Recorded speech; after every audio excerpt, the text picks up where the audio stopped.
বন্ধুরা, welcome back to my channel. আজকে আবার একটা নতুন সকালে তোমাদের জন্য নিয়ে চলে এলাম একটা নতুন ভিডিও। তো আজকে আমি যেখানে আছি এই জায়গাটা হলো বনগাঁ। বনগাঁরই গড়পোতাতেই রয়েছে একটা কালী মন্দির, আর ঠিক কালী মন্দিরের অপোজিটেই রয়েছে এই যে কালী মন্দির। কালী মন্দিরের অপোজিটেই রয়েছে খুবই সুন্দর একটা মহাদেবের মন্দির। তো আমি এই মন্দিরের সামনে দাঁড়িয়ে তোমাদের সাথে কথা বলছি। তো আজকে আমরা তোমাদের কাছে চলে এসেছি এই মন্দিরটা নিয়ে।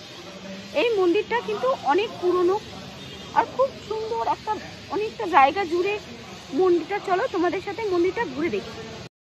তো বন্ধুরা, সবার আগে তোমাদের বলি এই মন্দিরে পৌঁছাবে কি করে। এই মন্দিরে পৌঁছাতে গেলে হাওড়া থেকে বনগাঁ লোকাল ধরে পৌঁছে যেতে হবে বনগাঁ। বনগাঁ নেবে টোটোর মাধ্যমে পৌঁছে যেতে হবে মতিগঞ্জ মোড়ে। মতিগঞ্জ মোড় থেকে অটো বা বাসে চেপে নামতে হবে সিদ্ধেশ্বরী কালী মন্দির স্টপেজে। জায়গাটা বাগদা বনগাঁ রোডের দিকে। বনগাঁর গড়াপোতা অঞ্চলে সিদ্ধেশ্বরী কালী মন্দির অবস্থিত। দেখলে ভাববেন নানা কথা বুঝিয়ে আপনাকে আসলে অতি পরিচিত দক্ষিণেশ্বরের ভবতারিণীর মন্দিরে নিয়ে আসা হয়েছে।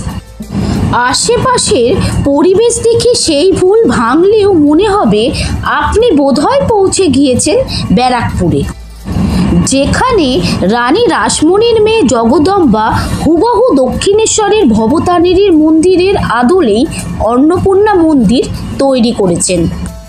কিন্তু না, এই মন্দির দক্ষিণেশ্বরও নয়, ব্যারাকপুরেও না। এই মন্দির এই দুই অঞ্চল থেকে বেশ কিছুটা দূরে বনগাঁর গড়পোতা অঞ্চলে। নাম সিদ্ধেশ্বরী কালী মন্দির। বনগাঁ শহর থেকে যার দূরত্ব 11 কিলোমিটার। ভক্তদের বিশ্বাস এই মন্দিরের দেবী অত্যন্ত জাগ্রত। দেবীর কাছে কোনো প্রার্থনা করা হলে তা অচিরেই পূর্ণ হয়। মন্দিরের পরিবেশটাও বেশ সুন্দর, একেবারে গ্রাম্য পরিবেশ। পাশেই ক্ষেত, যেখানে চাষ হয় বছরের পর বছর। মন্দিরে পৌঁছে আমরা তো অবাক, ভাবলাম এ তো দক্ষিণেশ্বরে চলে এসেছি। কিন্তু না, পরক্ষণেই মনে হলো যে না, এ তো গড়বেতার মা সিদ্ধেশ্বরীর মন্দির, যেখানে সব আশা, সমস্ত ভরসা, প্রার্থনা পূর্ণ হয়। মা সিদ্ধেশ্বরী মন্দিরে প্রায় মুখোমুখি রয়েছে শিব মন্দির। এই শিব মন্দির আবার তৈরি হয়েছে তারকেশ্বরের শিব মন্দিরের আদলে। নাম সিদ্ধেশ্বর শিব মন্দির। শিব মন্দিরের ঠিক পাশ দিয়ে কোনো এক সময় বয়ে গিয়েছিল ইছামতি। এখন ইছামতির গতিপথ পরিবর্তন করায় তৈরি বাঙর এখানে রয়ে গিয়েছে। এখানে প্রতিদিন দেবীকে ভোগ নিবেদন করা হয়। দূর থেকে ভক্তরা কেউ এলে তারাও প্রসাদ পেয়ে থাকেন। সেই জন্য অবশ্যই কোনো কুপনের ব্যবস্থা নেই। ভক্তরা বিশ্বাস করেন যার কেউ নেই তার আছেন দেবী মা সিদ্ধেশ্বরী। বিপদে আপদে তিনিই ভরসা, তিনিই মেটান ভক্তদের আবদার বা কামনা। আর এই বিশ্বাস থেকেই প্রতি বছর কৌশিকী অমাবস্যায়, দীপান্বিতা অমাবস্যায় ও ফল আরিণী অমাবস্যায় রাতে এখানে বিপুল সংখ্যক ভিড় করেন ভক্তরা।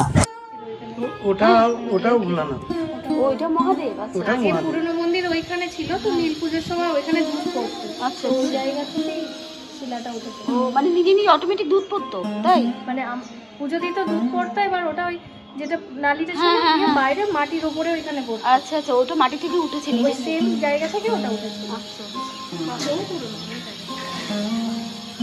মানে সবসময় আমরা মন্দিরের ভিডিও করি, তো তোমার গলাতে থাকে মহাদেবের গলার মধ্যে নাগেশ্বর থাকে। এখানে পাশে আছে, এটার কারণ কিছু আছে? কারণ তো নিশ্চয়ই আছে। হ্যাঁ, তা কি কারণ যদি একটু বলেন? কারণ তো থাকবে, বিনা কারণে কোনো জিনিস কিছু, হ্যাঁ, কোনো জিনিস সৃষ্টি হয় না, সেটা। হ্যাঁ, বিনা কারণে কোনো জিনিস সৃষ্টি হয়নি।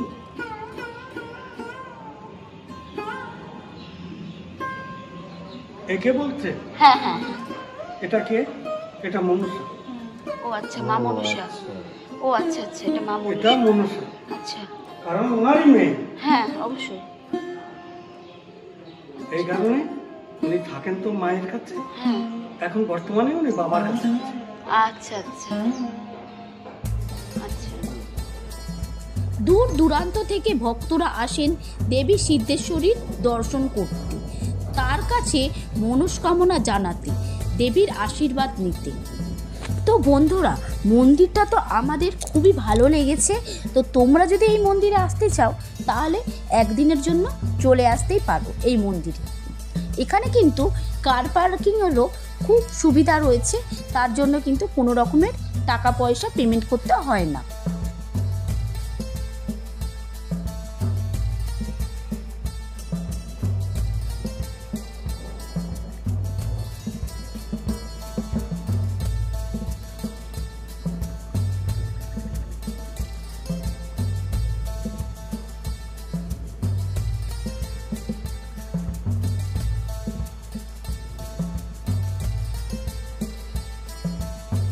বন্ধুরা, মন্দিরটা কিন্তু খুব সুন্দর। আমার মায়ের মন্দিরটা তো খুবই ভালো লেগেছে, আর মহাদেবের মন্দিরটাও খুব সুন্দর। আর এই প্রথম আমি দেখলাম মহাদেবের পাশে মা মনসাকে বসিয়ে পুজো করা হয়। তো এই ব্যাপারটা ওখানকার যিনি সেবায়তে রয়েছেন ঠাকুর মশাই, তার থেকেই আমরা শুনলাম। তো চিন্তা ভাবনাটা খুব ভালো। সবার আগে আপডেট পাওয়ার জন্য, সবার আগে নোটিফিকেশান পাওয়ার জন্য কিন্তু পাশে থাকা বেল আইকনটি প্রেস করতে হবে, আর কমেন্ট করে জানাতে হবে আমাদের, যাতে যে তোমাদের ভিডিওগুলো কেমন লাগছে। তাহলে কি আরও নতুন নতুন আরও সুন্দর সুন্দর ভিডিও করার মোটিভেশন আমরা তোমাদের থেকেই পাবো। আর ভালো লাগলে কিন্তু অবশ্যই ফ্যামিলির মেম্বারদের সাথেও শেয়ার করো। তো চলো, দেখা হচ্ছে খুব তাড়াতাড়ি আবার একটা নতুন ভিডিওতে।